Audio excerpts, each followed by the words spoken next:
daily YouTube, welcome back to my channel.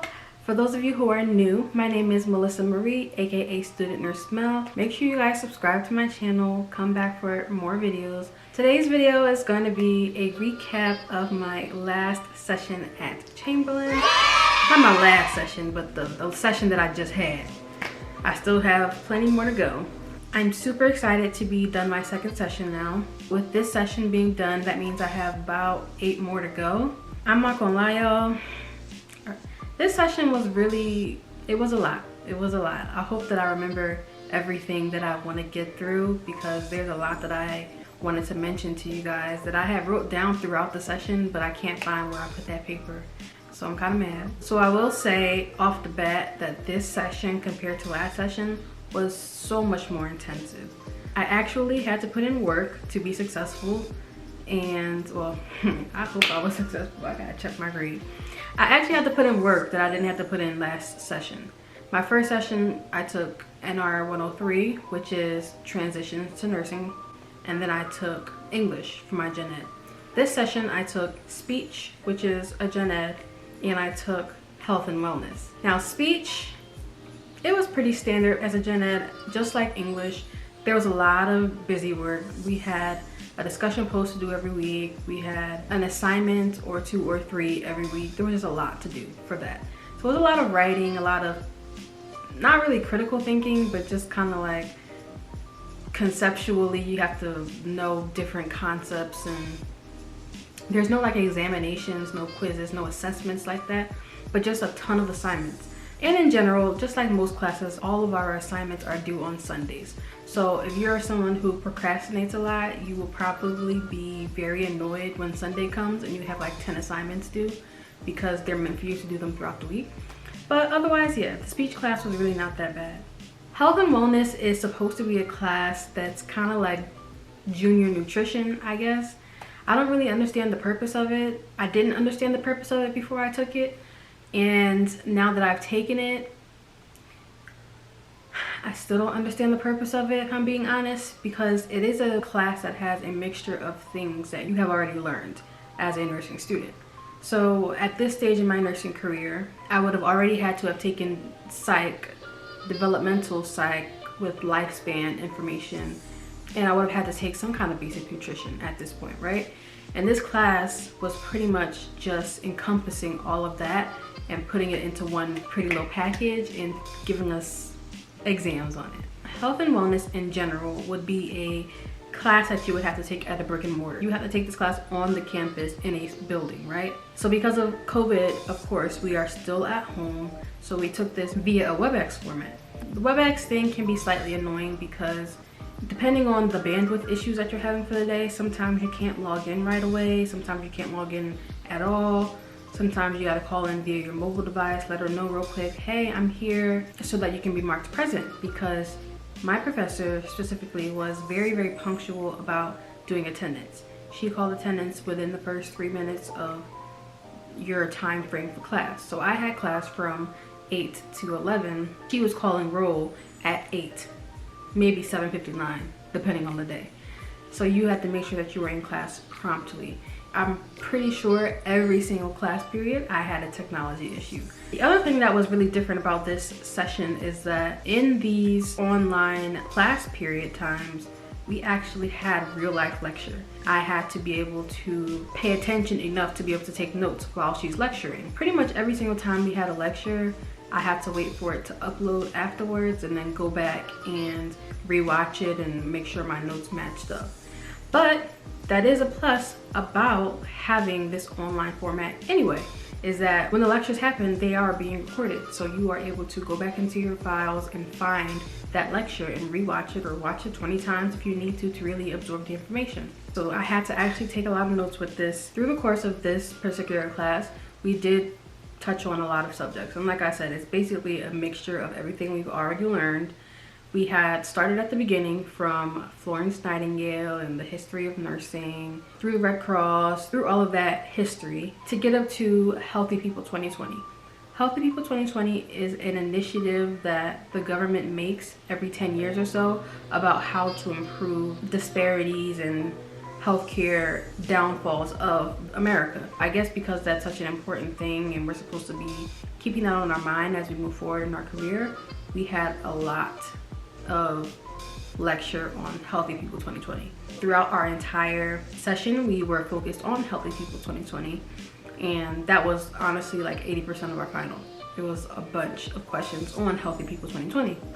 So that was a little bit annoying to me, just because yes, it's important that we should know that, but I just don't want to spend 8 weeks learning that. I feel like that's a one class day kind of topic, but in this particular course, it was stretched out for the entire 8 weeks. This session was definitely group work heavy. I will say that. My speech class, I had a group assignment. I had 2 group assignments. I was in a group with 4 or 5 other people, and we all had to collaborate. And if one person didn't collaborate, then that was on you to make sure you could contact them and stuff.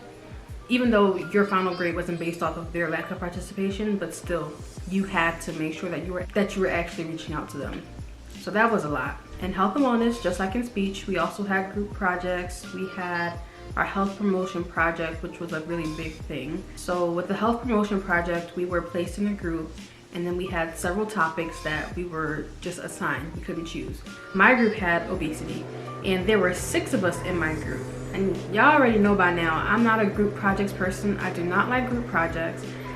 Not because I'm, antisocial. I'm not a sociopath. I don't not like talking to people. It's just very difficult for me to kind of collaborate, especially when there's too many people. So 6, 7 people, that's too much in a group. We all are our own people. We all have our own ideas of how things should run. We have our own ideas about how much effort we want to put into a project. So yeah, it can be kind of difficult to kind of get us all to be together and cohesive and make decisions moving forward in the project. So with obesity, we had to agree on the age group that we wanted to work with. Some people wanted adults, some people wanted adolescents, some people wanted children, but we had to agree before we move forward, right? That project took up about 2 or 3 weeks out of the session. And then the other thing is, everybody has their own lives. They have their own schedule. Some people are working every day.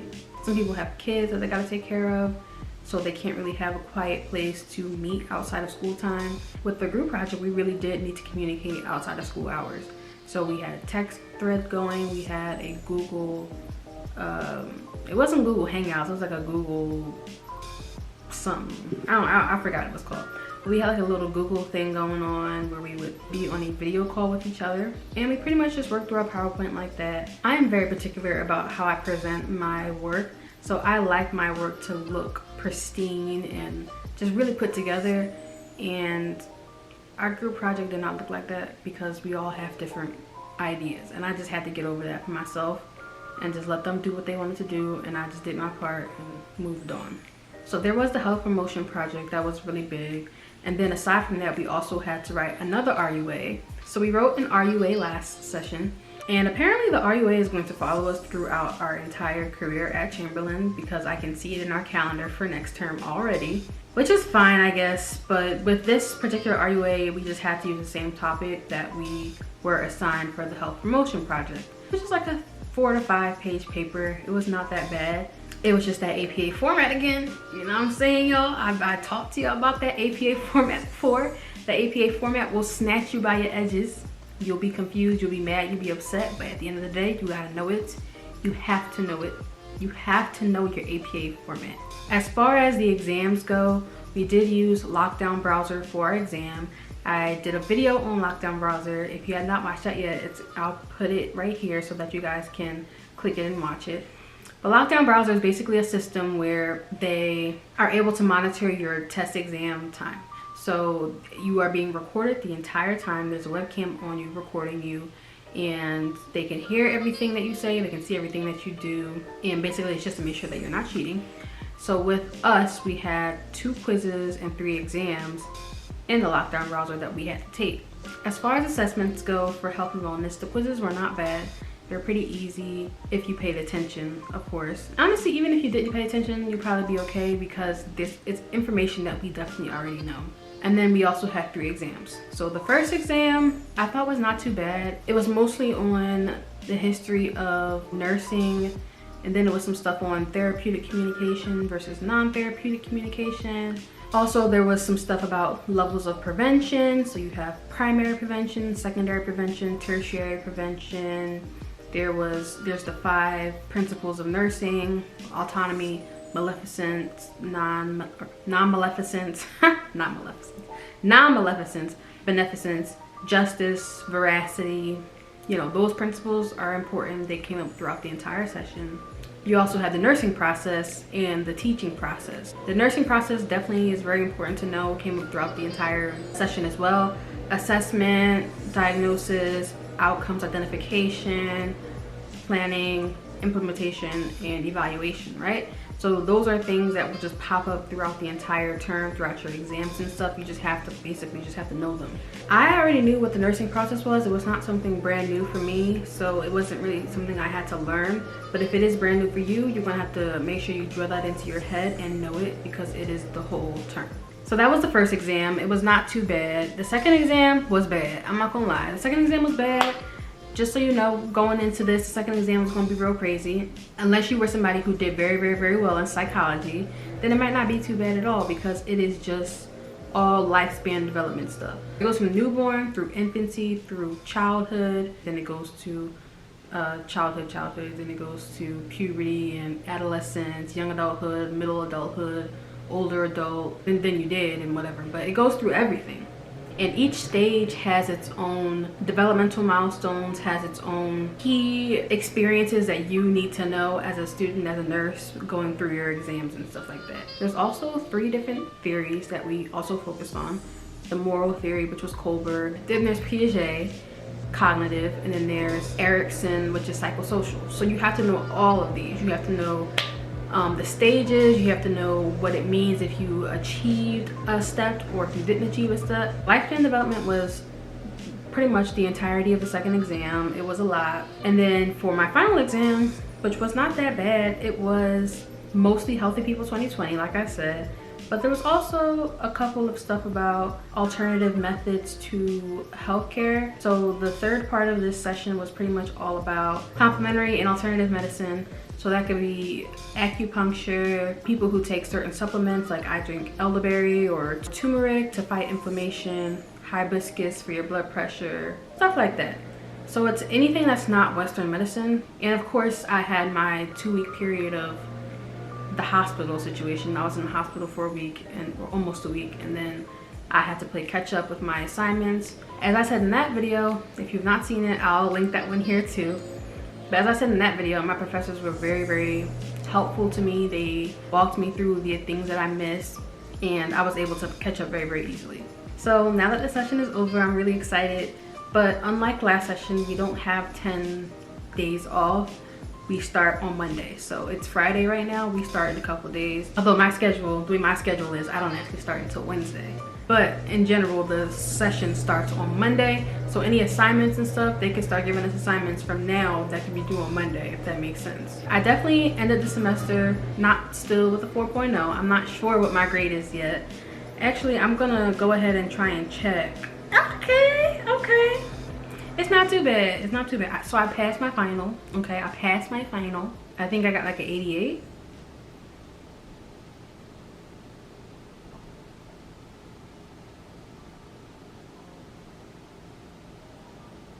Okay, that's not bad. So I passed my final. My core grade in the class is a 92%. It's a 92%, and it's a B. I'm about to get a B in this class with a 92%. Child, it's okay. It's not okay, but it's okay. It's gonna have to be okay, because I'm gonna get angry. We don't have time for wrinkles today. So it looks like I got an A in my general education class, and in my nursing class I have a B+, a 92%.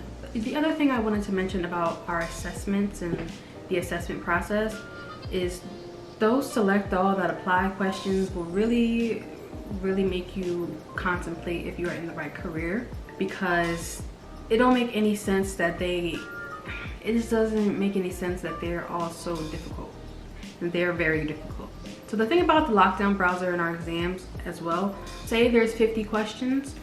Once you start clicking through the questions and you're at question number 10, let's say, You cannot go back to question 1, 2, 3, 4, 9. You cannot go back. So when you're taking the exam, you can only go forward. So it's really important that you are focused and tuned into your exam as you're taking it, because you cannot go backwards in the exam. I forgot to mention that. Also, with the select all that applies, I've said this before, but I just wanted to make sure that I'm saying it again. There's no partial credit. At this point, our next session has been entered into Canvas. I have pathophysiology coming up, which I'm retaking because I've taken it before, and I have health assessment coming up. That is my recap for this session. If you have any questions, do comment down below and let me know. I'll see you in my next video. Look more.